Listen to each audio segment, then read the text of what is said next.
की जय। छोटी छोटी सखियों की जय। श्री श्री गीता गुरुकुलम की जय। आज मैं आपको एक ऐसे भक्त के बारे में बताऊंगी जो ऐसे भक्त थे जिनके पास कुछ नहीं बचा था, फिर भी उन्होंने संत सेवा की। मतलब संतों को वो रोज भोजन पवाते थे। तो आइए उनकी कथा को सुनते हैं शुरू से। एक बार क्या हुआ कि उनका विवाह नहीं हुआ था। उनका नाम था हरपाल। तो हरपाल जी का भी विवाह नहीं हुआ था, जो शादी नहीं हुई थी। तो वह एक ऋषि जी के पास गए, पूछा कि गुरुदेव हमें बताइए कि हमारा विवाह कैसे होगा और कब मिलेगा हमें, मतलब हमारी शादी कब होगी, हमारी विवाह कब होगा। किसने पूछा? हरपाल ने पूछा। ठीक है, हरपाल ने जब पूछा तो गुरुदेव ने बोला कि ये तुम्हारी पत्नी तो आज ही मिल जाएगी, मैंने आशीर्वाद दे दिया। तो उनको पत्नी मिली। तो पत्नी ने कहा कि मैं एक शर्त पे आपसे विवाह करूंगी कि मैं रोज कितने संतों को मैं तभी आपसे विवाह करूंगी जब आप रोज 1000 ब्राह्मणों को भोजन करवाओगे। मतलब भंडारा होता है ना, जैसे भंडारे होते हैं उसमें बहुत सारे लोग आते हैं, वैसे ही उसकी हरपाल जी की पत्नी ने कहा कि मैं तभी आपसे विवाह करूंगी तब आप 1000 संतों को प्रसाद पवाएंगे रोज। ठीक है।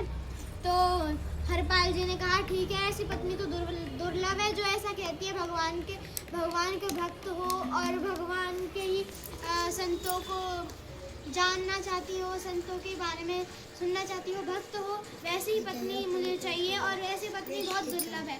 तो उन्होंने विवाह कर लिया और अब रोज वह कितने भंडारे करते थे? रोज वह कितने संतों थे? 1000 ब्राह्मणों को भोजन करवाते थे। 1000 ब्राह्मणों को रोज भोजन करवाते थे। कितने ब्राह्मणों को? कितने ब्राह्मणों को भोजन करवाते थे? 1000 ब्राह्मणों को भोजन करवाते थे। तो उनका जो उनके हरपाल जी के जो पिताजी थे वो तो नहीं रहे थे, लेकिन जो उनके हरपाल जी के पिताजी ने जितना भी धन था, उनके पास पैसे थे, वो रख के चले गए थे हरपाल के लिए। और हरपाल कुछ काम नहीं करता था, मतलब उसकी कोई नौकरी नहीं थी, कुछ वो काम नहीं करता था, धंधा नहीं करता था कुछ भी, है ना। तो एक दिन क्या हुआ कि हरपाल जब सोचने लगा हमारा धीरे धीरे धन, हमारा सारा पैसा खत्म हो रहा है, धीरे धीरे क्या करें, थोड़ा थोड़ा करके सारा पैसा खत्म हो रहा है और हम संतों को कैसे रोज पवाएंगे प्रसाद। अगर उसने अपनी पत्नी से नहीं कहा, अगर उसने अपनी पत्नी से कहा होती है बात, तो उसकी पत्नी उससे रुष्ट हो जाती, मतलब गुस्सा हो जाती उसकी पत्नी हरपाल की। तो वह कहने लगे कि ये कैसा अनर्थ, हमारा तो धन लगातार खत्म होता जा रहा है। और फिर उनका घर का तो धन खत्म हो गया, फिर उन्होंने कहाँ से उधार लिया? उन्होंने दुकान में जाके उधार लिया। दुकानों में जाके पैसे मतलब पैसे लेते थे, नहीं तो अन्न लेके आते थे, कुछ ना कुछ लेके आते थे संतों को प्रसाद पावाने के लिए। जय श्री राधे, ध्यान दीजिए।